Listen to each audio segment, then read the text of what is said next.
Welcome back to All This Math. This is Professor Parker, and today, along with Fannie Lou Hamer, we are solving equations, okay? And this is a linear equation because when you see the variable right here, the biggest exponent you see is a 1. Even though it's an invisible 1 right here. So that's what makes this linear. So all right, let's get into it. So first, let's read it. Well, first, let's read the instructions. It says solve, right? We solve equations, meaning we figure out what number will go in place of the variable or the unknown or the letter in order to make this a true statement. So basically, what number minus 5/6 would equal 7/8? All right? Because of the fractions, you probably can't just easily do that in your head, right? Just from looking at it. If these were whole numbers, you'd probably be able to do that. But because these are fractions, you probably can't really do that. Now, it's a bunch of different ways we could do this problem, right? In order to figure out what x is. What I like to do when I see a problem like this, because I can rock with fractions, I can do problems with fractions in it, but I like to avoid fractions whenever possible because it makes the math more complicated. And I want to work smarter and not harder. So what I like to do is clear out the fractions. So I'm going to show you right now how to get rid of fractions in any equation, no matter what the equation looks like. First thing you do is you take an inventory of what you're working with. I see 5/6 and I see 7/8. So basically, you got to like put yourself in the mind frame of what you would do if you had to add or subtract two fractions with different denominators. You'd have to find what we call an LCD. If you forgot, a LCD stands for lowest common or least common denominator. All right. So really, you're looking for the least common multiple because all that LCD is a least common multiple in fractions, right? So out of 6 and 8, you're looking for the smallest number that they both can multiply into. So what's the smallest number that 6 can multiply into and 8 can multiply into? 6 can multiply into a whole bunch of numbers. 8 can multiply into a whole bunch of numbers. But you want to find out where they match up. What's the smallest number that they both multiply into? So what I would do is, normally I do this mentally, but I'm going to write it out for you just in case you need to see it. It's cool. So what I do is I do a list of multiples for each denominator. So I start with 8, and I do 8 times 1. And that's 8. And I ask myself, can 6 multiply into 8? No, it can't. So I keep going. Then I do 8 times 2. That's 16. Then I ask myself, can 6 multiply into 16? No, it can't. Then I do 8 times 3, which is 24. Then I ask myself, can 6 multiply into 24? The answer is yes. I know that because I know my multiplication facts. Because I got my multiplication facts memorized, which I highly recommend you do if you don't already. All right? So 24 is going to be the LCD because 8 can multiply into 24, right? 8 times 3. And 6 can also multiply into 24. 6 times 4. Now, before I go on, let me tell you about something else. What some people like to do, because it's straightforward and straight to the point, when they're trying to find an LCD, what they like to do is just multiply the two denominators together. And they do 6 times 8, that would give you 48. Now, you could do that. That's a common denominator, that is, but it's not the lowest. I mean, it works. I mean, it's kind of like, it's a matter of, it's a matter of preference. You know what I'm saying? It's like, some people just want to multiply the denominators together, boom, get the 48, and then use 48. But 48 is a bigger number than 24. And typically, when your numbers are bigger, that makes the math more complicated or more complex, even if it's still doable. But just as a rule, me personally, the way I get down with these problems, most of the time, I like to find the least common denominator, right? But dig this too. Sometimes when you multiply the denominators together, that will give you the least common denominator. Sometimes it works out like that, depending on what the numbers are. But with more experience, you'll see that happen more often. So anyway, our LCD is 24, right? So the next step, in order to clear out the fractions, because remember, that's what we want to do first. We want to get rid of these fractions. Before we start, solving this, we want to get rid of the fractions so that the equation is more manageable. So you draw some brackets around your equation. All right, these are my brackets. Left bracket, right bracket. And I take the LCD and I write it outside. Right? Now what I'm going to do is I'm going to multiply. It's almost like I'm using a distributive property. I'm going to multiply this 24 by each of these terms. I'm going to multiply by x. Then I'm going to multiply by negative 5/6. Then I'm going to multiply by 7/8. And then I'm going to see what I'm going to have. But I guarantee you, I'm not going to have no more fractions. I guarantee you. Because that's the trick. This is like a cheat code I just gave you. Whenever you're dealing with an equation with fractions in it, and you feel uncomfortable with fractions, all right, get rid of the fractions. Find the LCD of all the fractions in the equation. Find the LCD of all the fractions. Now, you might be saying, well, what about x? If x had been a fraction, it would have been x over 1. And 24 is still the LCD of 1, 6, and 8. So don't think that we left x out of it. We kind of did include x, but we knew that x had a denominator of 1, so we wasn't really worried about all that. We was only worried about the 6 and the 8. Now, multiply 24 times x. That's going to be 24x. So you write that down, 24x. This x turned into a 24x. Then you're going to multiply 24 times 5 over 6. Now, there's a couple ways you could do this. You could do 24 times 5 and then divide that product by 6, right? You could do that. What I like to do is the other way. I like to do 24 divided by 6, which is going to give me 4, because you got to know your division facts, right? 24 divided by 6 is going to give me 4, and then I take that 4 and multiply it by the 5. Then take that quotient of 4 and multiply it by the numerator of 5. So that's going to be 4 times 5, which is 20. So that's a minus 20. I told you that fraction was going to be gone. I told you that, right? I told you that, right? That's the whole purpose of multiplying by the LCD, to clear out the fractions. It works every time, I guarantee you. Then put your equal sign, and then we do 24 times 7/8. Now, you could do 24 times 7, get that large number, and then divide by 8. You could do that if you want to. But an easier way to do it, because this is a relatively large number, do the division first, and then multiply the quotient from that by the numerator. So what's 24 divided by 8? That's 3. And then you take that 3, swing it around, multiply it by 7. 3 times 7 is 21. So boom, there you go. So now you got a new equation, right? With the same value though. The fractions are gone. This 5/6 turned into a 20. This 7/8 turned into a 21. This x turned into a 24x. But the value and the relationship between all the terms is the same. All we did basically was expand it by 24. We expanded everything by 24. It's like, imagine taking a balloon and like blowing it up, right? That's all you're doing. Like, you take a balloon out the pack, then you blow it up for like birthday party or whatever.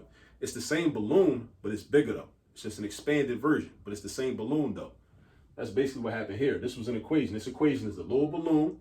You took it out the pack, you expanded it by multiplying it by 24. Everything got multiplied by 24. All right? So now look, you got 24x minus 20 is equal to 21. Now what I want to do is, because remember, I'm trying to get x by itself.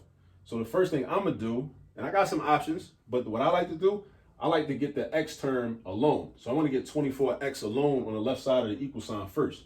So what I got to get rid of? This negative 20. This negative 20 got to go. The way you get rid of it is by using what we call inverse operations, right? Or inverse properties. We do the opposite operation. So this is minus 20 or subtracting 20. Ask yourself, what's the opposite of subtracting 20? Adding 20. So you always do opposites. Whenever you're solving equations, if you want to get rid of terms, want to get rid of numbers, want to get rid of variables, just do the opposite operation from what it's already involved in.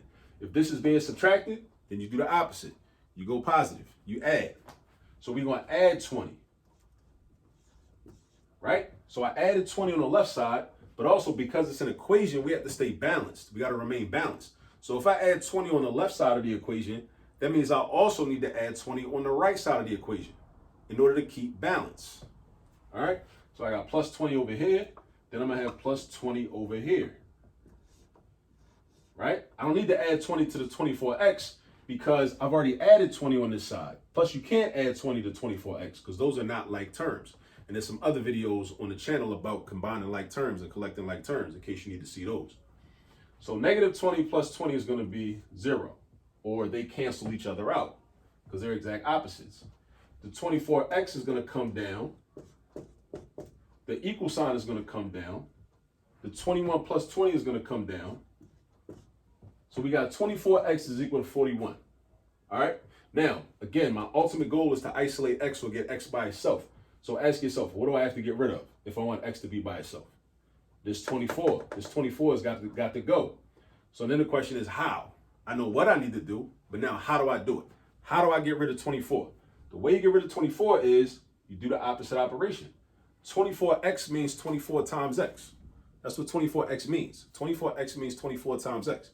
So the opposite of multiplying or timesing something is division or dividing. So that means I'm going to divide by 24, not by 24x, because I only divide by what I'm trying to get rid of. That's a common mistake. A lot of people will divide by 24x, but you got to ask yourself, why would you divide by something you're not trying to get rid of? You only divide by something you're trying to get rid of. I ain't trying to get rid of x. X is cool. I want x to be there. I'm trying to get rid of 24. 24 got to go. I'm only going to divide by what I'm trying to get rid of. I'm trying to get rid of the 24, not the x. So I'm only dividing by 24. So always remember that, because a lot of people make that mistake. They just want to divide by everything. Don't divide by everything. In this case, you only divide by what you want to get rid of. So I want to get rid of 24, so I'm going to divide by 24. Now, again, it's still an equation. So just like how I had to add 20 on the left and add 20 on the right, if I divide by 24 on the left, I also got to divide by 24 on the right. 24 divided by 24 is 1. Whenever you divide a number by itself, the quotient is always 1. So that's going to be 1 over 1, which is just 1. 1 times the x is just x. So now we've got our solution, and we got x is equal to 41 over 24. Now that's a ugly joint. This one of them, this one of them answers have you second guessing yourself, like, oh, did I do this right?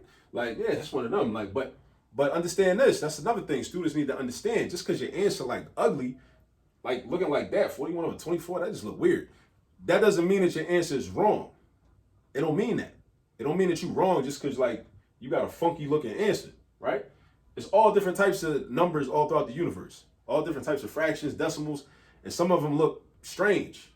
You know, that doesn't mean that your answer is wrong. But check this out. We can check our work. We can check our work and go back and see if it's right. All right.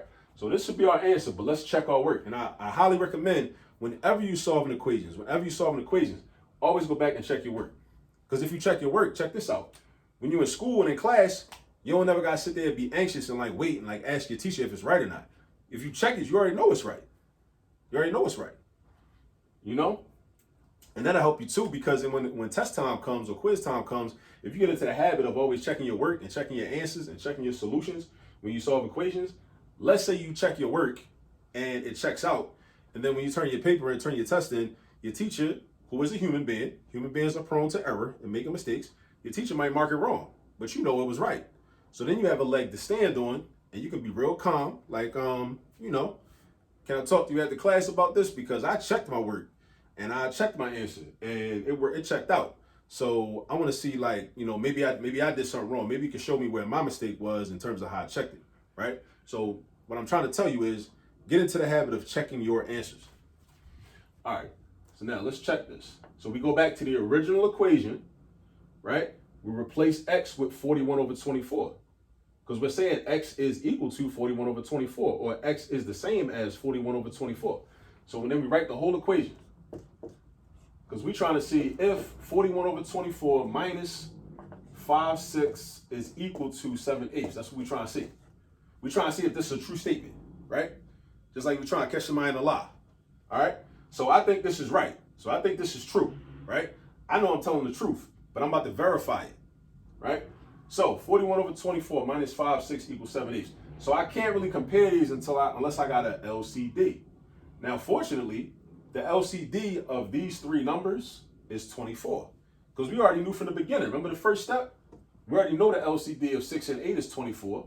And that's already a 24. So we know the LCD is going to be 24. So what I'm going to do is I'm going to rewrite it. I'm going to keep the 41 over 24. I'm going to write that, and I'm going to write an equal sign. I'm going to write that, and I'm going to have 24 down here and 24 down here.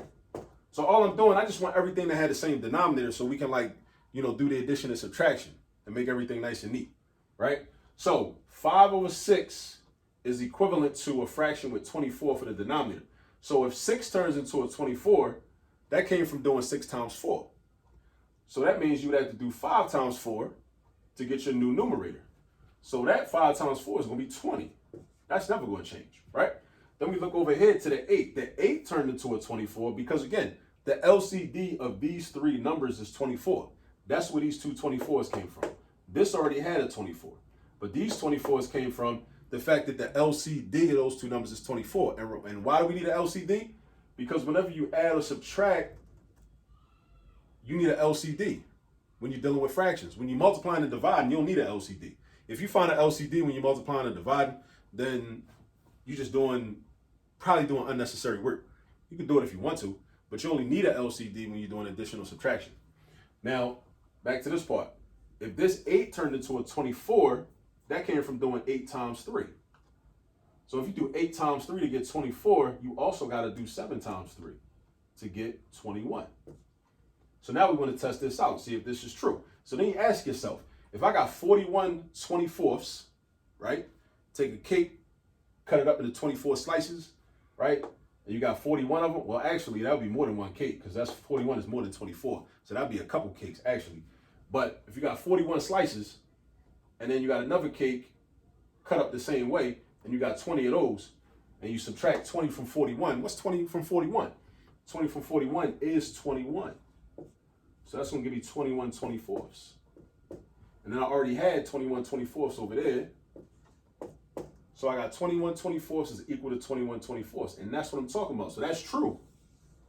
This is the same as this. So this is how I verify that my answer is right.